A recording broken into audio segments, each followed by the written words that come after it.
કારણ કે તમારે અને મારે કાંઈક મેળવવું છે પણ ગુમાવવું નથી, એમ નામ મળે નહીં. 92 લાખ માળવાનો ધણી ભરથરી છે ને, જોજો વિચાર કરજો કે પિંગળાનો એક ઇતિહાસ એવો છે કે અશ્વપાળ પાસે રાતે ગઈ હતી અને ભરથરી આ જોઈ ગયો ને આમ થયું ને તેમ થયું ને આવી બધી વાતો છે. એ વાત ખોટી છે એવું મારો દાવો નથી, પણ હું તમને એક વાત કહું કે 92 લાખ માળવાનો ધણી હોય એનું બૈરું આવું જેવું તેવું હોય એવું હોય જ નહીં. પણ આમાં શું છે કે સાચો ઇતિહાસ બધા દબાવી રાખ્યો છે, પાદરી ઉથડક વાતો કરે. આ રામાયણમાં છે ને, રામાયણમાં તે બાબુ કેટલી ઊંધી વાતો ચિતરી નાખી છે. રામાયણ છે કંઈક જુદી ને દુનિયા ઊંધી કરી નાખી છે. 92 લાખ માળવાનો ધણી ભરથરી પિંગળા વગર બાપુ એક સેકન્ડ નો રહે કે ઈ પિંગળાને છોડીને બાપુ સાધુ બની ગયો હોય છે. કેમ બન્યો હોય છે વિચાર કરજો. એકવાર ભરથરી બાપુ શિકાર કરવા માટે જાય છે, 2-5 સૈનિકો છે હારે. એ શિકાર કરીને વળ્યા ને ત્યારે એક ગામની બાજુમાંથી નીકળ્યા અને એમાં કોઈક ભાઈ ગુજરી ગયેલો ને શમશાન યાત્રા નીકળી. એ શમશાન યાત્રા જાતી હતી ને વાંહે એક બેન માથા પસાડતી જાતી, વાળ તોડતી જાતી. એટલે ભરથરીને એમ થયું, એના સૈનિકોને પૂછે છે કે આ શમશાનમાં બેન બૈરા કોઈ દી ન જાય પણ આ બેન કેમ હાલી જાય છે વાંહે? એનો આ ગુજરી ગયો એનો ભાઈ છે, એનો ઘરવાળો હશે, એનો દીકરો હશે, શું હશે? એ કે આપણે આ પાકું કરવું છે. એ શમશાન હતું ને ત્યાંથી આમ આગા ઘોડા ઉભા રાખીને જોવે છે કે શું થાય છે. એ લાકડા બાકડા ગોઠવીને ભાઈને ગોઠવી દીધો અને બેન બધાને કગરે છે કે મને જવા દો, હવે મારું 17 વયું ગયું, મારે આ દુનિયામાં જીવીને હવે શું કામ છે?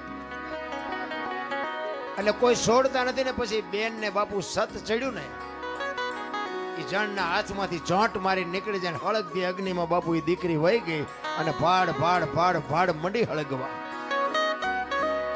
એ દીકરી હળગતી હતી પણ ભરથરી ઘોડા ઉપર બેઠો બેઠો પાણાની મૂર્તિ જેવો થઈ ગયો કે આહા, જીવતા જીવ આ દીકરી હળગી ગઈ, આ કેટલો પ્રેમ હશે. ને એક ભાઈને પૂછ્યું કે આ ગુજરી ગયું કોણ હતું? એ કે બેન જે હળગી ગયા ને એના ઘરવાળા હતા.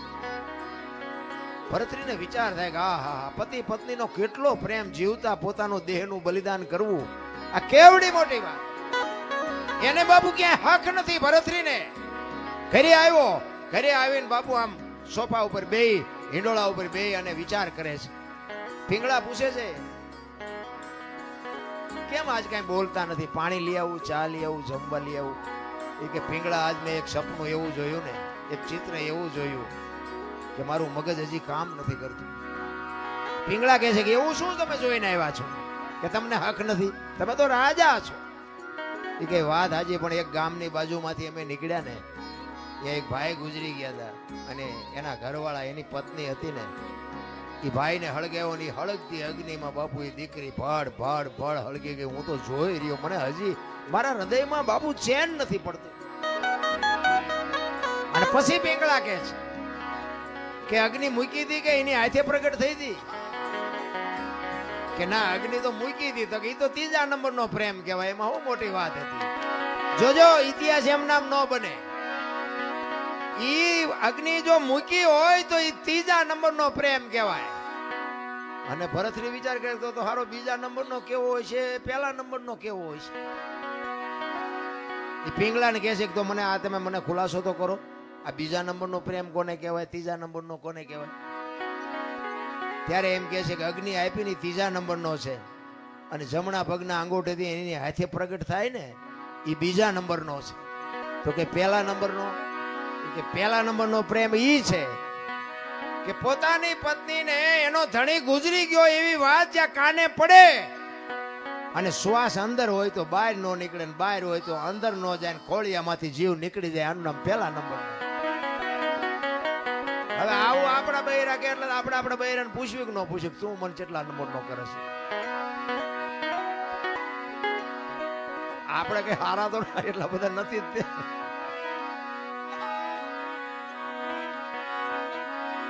એટલે ભરથરી કહે છે પિંગળાને, પિંગળા તું મને કેવો પ્રેમ કરસ? 1લા નંબરનો, 2જા નંબરનો, 3જા નંબરનો? એટલે સ્વાભાવિક છે આપણું બૈરું 1લા નંબરનો કરતું હોય, 3જા નંબરનો, પણ એ તો એમ જ કે 1લા નંબરનો કરું છું. એ તો કઈ એવું જ ન કે હું 3જા નંબરનો કરું છું. એટલે પિંગળા કહે છે મહારાજ એ બધી વાત જવા દો અને જે કરતા હોય એ કરો. એ કે ના બીજું કઈ નહીં, ખાલી હું તને પૂછું છું તું મને પ્રેમ કેવો કરશ.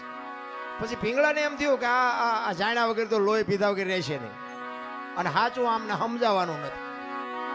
તેથી પિંગળા કહે છે મહારાજ મહારાજ તમને હું પ્રેમ પહેલા નંબરનો કરું છું, પણ અખતરો ન કરતા ને રોતા નહીં આવડે. જો અખતરો કર્યો તો દરબાર રોતા નહીં આવડે, પહેલા નંબરનો પ્રેમ કરું છું. એ કે ના ના એવું કઈ નહીં કરવું, પણ આપણે હકણા રહી. એ 400 મહિનાનો સમય થયો ને બાબુ, એને મનમાં વાત જાતી નહોતી કે મારે પિંગળાની પરીક્ષા કરવી છે. એમાં એકવાર ફરીને શિકાર કરવા ગયા અને એના ભાઈ વિક્રમસિંહ ભેગા છે. વિક્રમને કહે છે કે જા તું મારો ઘોડો ને તારો ઘોડો બે લઈને રાજમાં જા, અને તારી ભાભી પૂછે કે તમારા ભાઈ ક્યાંય ગયા તો તારે કહેવાનું સિંહના શિકારમાં કાયમ આવી ગયા, સિંહે મારી નાખી. એ કે પણ મોટા ભાઈ રહેવા દો ને, આ શું કામ આ ખેલ કરો, નહીં કંઈક નહીં બનવાનું કંઈક બની જાય તો હેરાન થઈ જવું. કે તું મને મોટો ભાઈ માનતો ભલે, રાજા માનતો ભલે, મારી આજ્ઞાનું તારે પાલન કરવું પડે. આ અમથા નથી રાજા વાજા ને વાંદરા કીધા, આવા હાથે કરીને ઉભા કરતા હતા. એ વિક્રમ આવ્યો બે ઘોડા લઈ અને આવીને આમ દરવાજામાં બે ઘોડા હાથમાં દોર્યા છે ને હાલ્યો આવે છે. અને અટારી ઉપર બાપુ પિંગળા ઉભી છે, બાજુમાં એની દાસી ઉભી છે. અને પિંગળા પૂછે છે વિક્રમભાઈ તમે આવ્યા, તમારા ભાઈ ક્યાં? એટલે વિક્રમ ઘડીક બોલતો નથી. વિક્રમભાઈ તમને કહું છું તમારા ભાઈ ક્યાં? માંડ માંડ બોલ્યો, કારણ કે ખેલ તો પછી નાટક તો હરખી રીતે જ કરવું પડે. એ કે મારા ભાઈએ સિંહના શિકારમાં મારા ભાઈ ઉપર સિંહે તરાપ મારીને મારા ભાઈને મારી નાખ્યા સિંહે. એ આમના મટારીએ હાથ રહી ગયો બાપુ, પિંગળાના ખોળિયામાંથી જીવ નીકળી ગયો.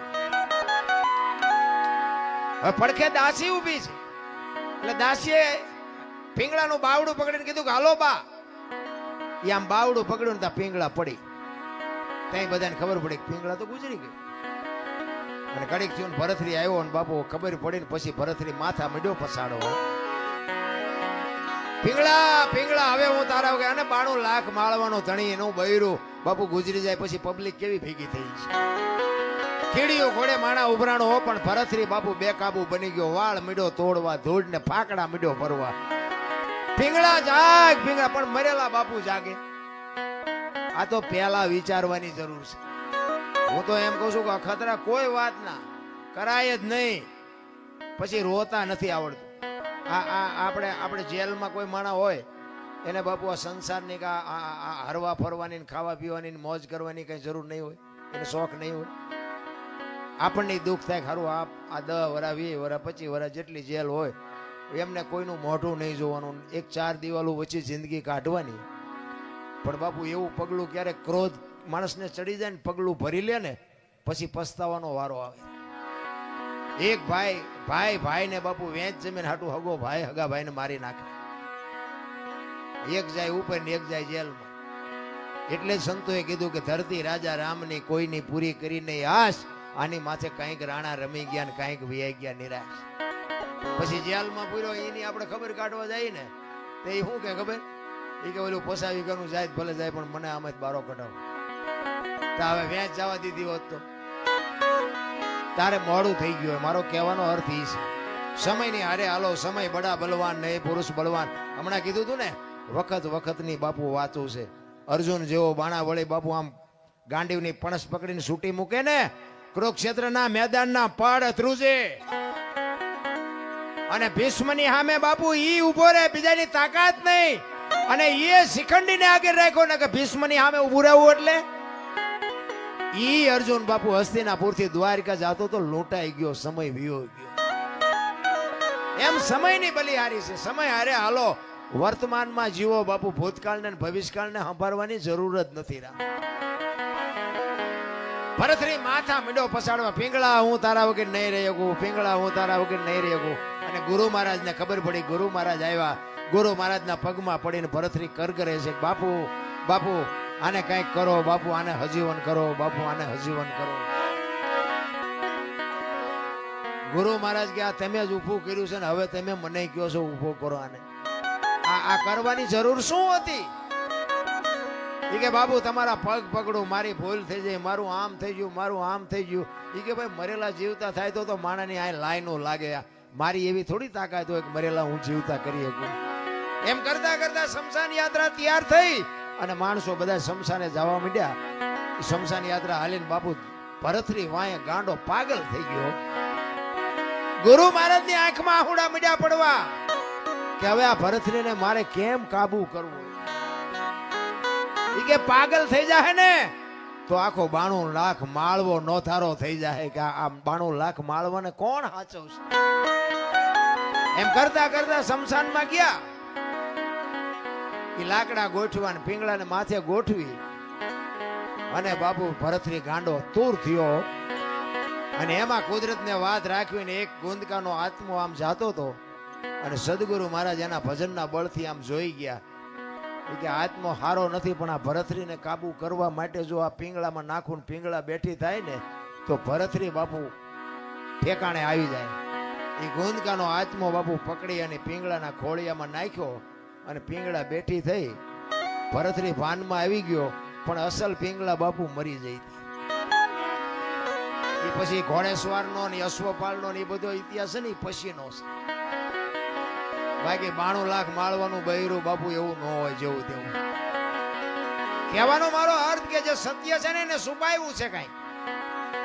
આ રામાયણ છે, રામાયણ તમે જો ઘણા બધા એમ કે લંકા હનુમાનજી હળગાવી. હું એમ કહું હનુમાનજી હળગાવી જ નથી. લ્યો બોલ, લંકા વાળાએ જ હળગાવી છે, હનુમાનજી હળગાવી. દિવાળી કોને મૂકી હતી? તા ઓલો બચવા હાટું માણા ભાગા ભાગ આપણને કોઈ હળગાવે ભાગા ભાગ ન કર્યું.